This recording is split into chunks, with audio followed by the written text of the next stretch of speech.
What the fuck is up? How are we doing? Okay, here's the deal. I need to talk more to the camera and to the world, okay? Because that is probably, I don't want to say the thing that I'm most good at. I want to say that I'm pretty good at it, and I want to say that I like it a lot and I can do it in perpetuity, okay?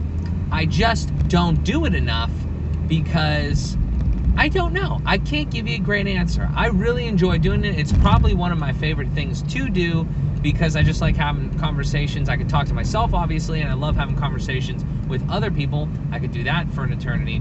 So that is something that I really need to absolutely 100%, as of today, I need to do much more of. Hopefully that happens, that starts to turn up a little bit, because it's really necessary, because I don't have, I have other options, obviously. I'm pretty, diversified in my talents and things that I do, but this is the one that, like, I just have noticed in my efforts of trying different things, that this one just gives me the least amount of shit, as far as, like, mentally. Like, I just really enjoy doing this, so I want to continue to do it. And I could talk about anything, though. That's the thing, is I could talk about websites, I could talk about finance, I could talk about life, I could talk about relationships, I could talk about clothing, I could talk about business, whatever. And I've just gotten all these skills, and I want to keep doing that. And but I need to realize, and I need to think about and find, like, the bottlenecks. Like, what are the bottlenecks? Why am I not getting more information out to people? And I think it's like 1% that I don't want to press the post button. I'm pretty, like, I don't really give a shit. I post, stories on Instagram and stuff like that. And I post on, all different social media platforms. A decent amount of content, right? We got the podcast for AM and the PM. I try to do stuff pretty regularly with myself on my MJS channels, but I just don't do it enough, because I'll give you a perfect, for instance.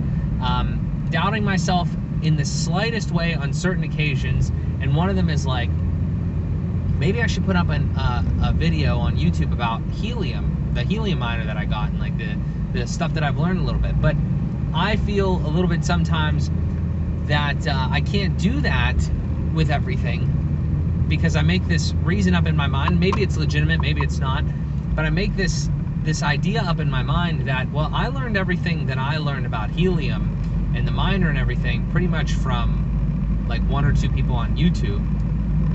So why would I make a video discussing that when it might not be as useful as those other ones? Because, like, that's, like, I would almost feel like in the video I'd be like, well, I learned this stuff from this other guy, that's also on YouTube. So I don't know, it's kind of probably a really stupid fucking way to look at that, and I probably should just make videos on literally anything that I really want to and feel passionately about, because I think that's random deer, middle of the day, random deer crossing the road. These fuckers are brazen. I don't know. But anyway, that is just kind of where I'm at with that. But it doesn't matter, because I need to talk about anything and everything, because I think I'm being 100% sincere when I say this. I need to get my personal brand just through the roof. And I think it's gone well, and I know that it is. I know that it's strong. Like, my reputation, everything is strong with the people that I work with directly, quite frequently, because I just do a good job. I help people. I don't, normally give anybody any bullshit. I know that I'm experienced in certain areas. I talk about, and I try to give advice on things that I know and have experienced, and I don't bullshit people on stuff that I don't understand and don't know. So I know that it can be. The problem that I'm having, which is I think it's a very normal problem for people to have, is the scalability. And it's not hard to scale conceptually today. Like, in the past, you would have had to, like, do something crazy, like, I don't know, buy, like, a bunch of shit, or, like, buy a bunch of TV slots or something like that.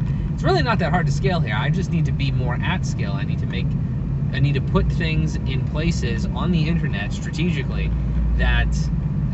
but also just higher in just more volume out there, so people can hopefully see it, it resonates with them, and then they decide that, hey, Mark is a pretty cool dude. I'm gonna follow him. I'm gonna give him some attention. So yeah. I was looking at a text message. But yeah. So that's where I'm at right now. And also, though, you know, personally, mine and Amanda's life and where we're headed is shifting right now, because we're about to purchase a home, most likely. At least trying to go through that process of, you know, getting the loan and things. And I want to touch more on that, like in detail. Like, that's something that I would love to document, and I absolutely should. And I'm going to start here. I'm not going to talk about that specifically. I'm going to talk vaguely about what I've done so far, because it's not much as far as like hard numbers, because we haven't applied for the loan yet. But the part that I enjoy about things is structure, numbers, process, that type of stuff. So what I've already started to do, I started a while ago, but I'm since our stuff has shifted and we know more now, what I'm doing is making, like earlier today, I was making a list, like a cost of living budget, right? Now, to this point, some of you that know that I am somewhat financially savvy, that's kind of a, I don't know, it's somewhat accurate, I guess.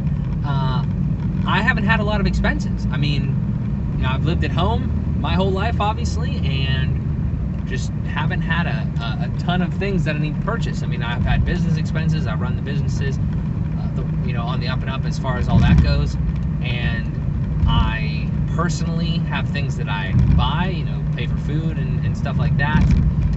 But other than that, like I didn't have housing costs, I didn't have utilities, I didn't have all that sort of stuff. So that's a new frontier. Not really new in a sense of paying for things, because like I said, I do that. But I want to be really, really cognizant of the amount of money that we are going to have to pay on a monthly basis to own a home. And I don't think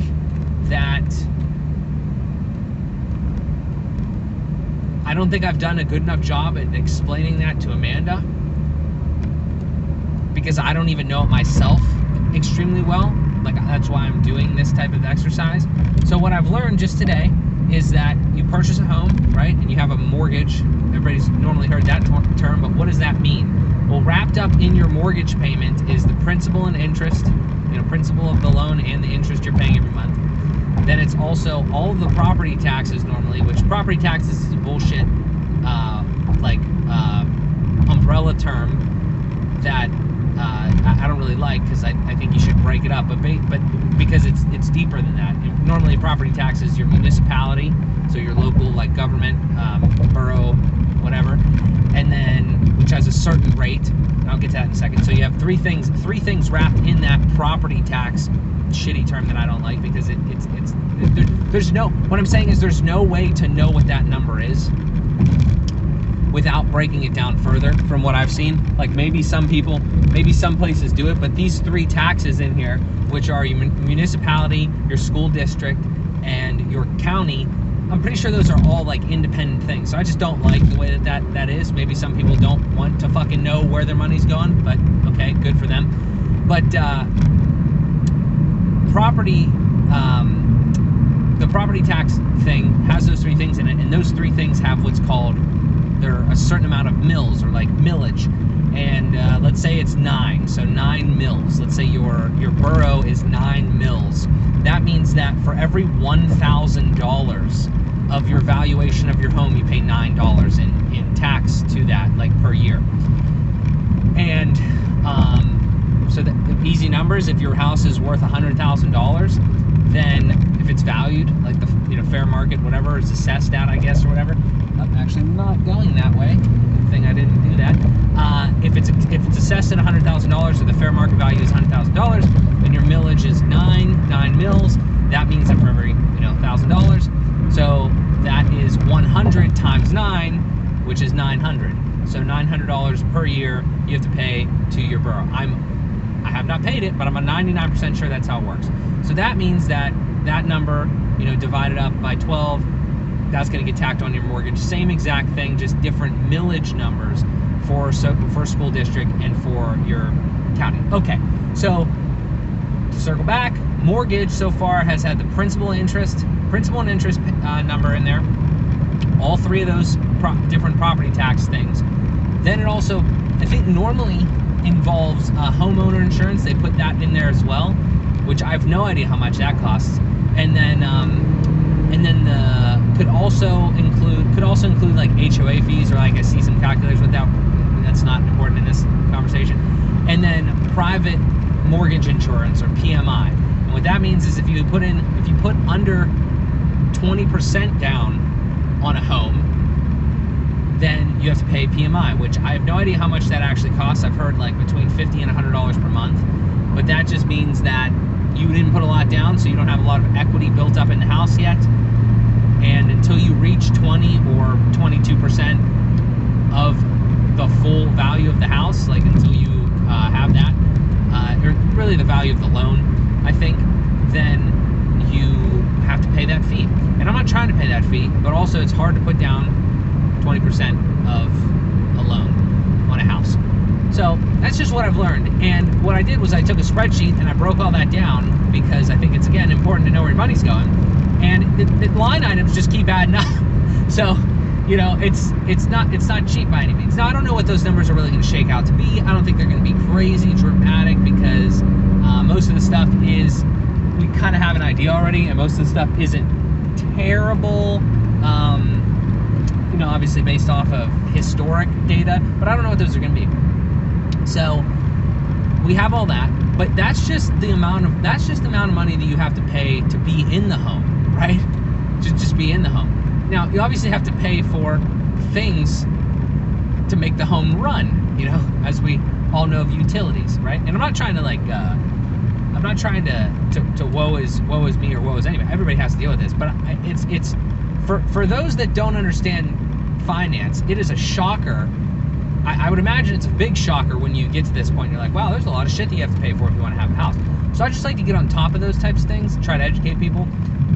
Because if I actually don't know how you could, like what I'm doing right now, I'm not saying this is like the only way to budget for a house, but I don't know how you could actually own a home without doing what I'm doing here.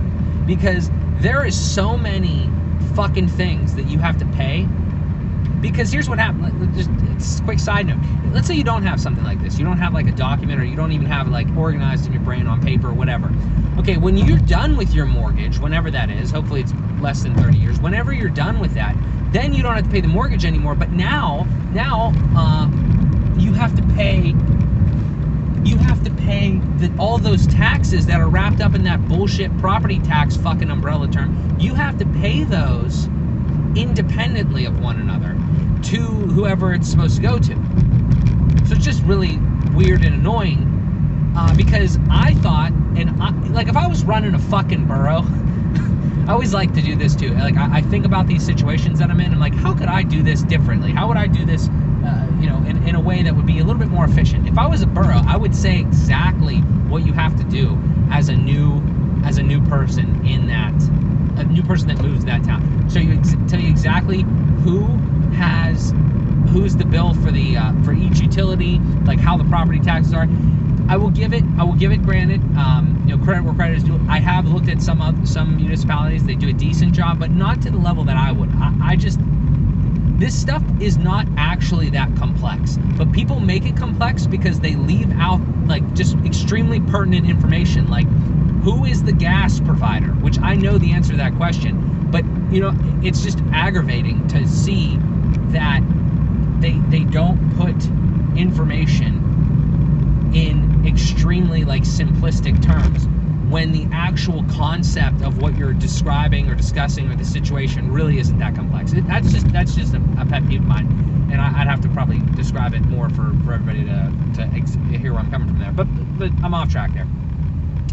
what I was talking about and what I want to get to here as I approach my destination is that there's a lot of things, right? And the other big portion of it was utilities. So then you have to figure out where your water, your sewage, your garbage, your gas, your electric, all that's coming from, and then you have to pay those parties accordingly, and it just starts to add up. And again, all of that is really to live in the home and operate the home properly from just a logistical, like, keeping it maintained perspective. Then obviously you need to buy food, you need to have all the regular essential expenses that you would categorize, the things that I've already been accustomed to, and many people are, right?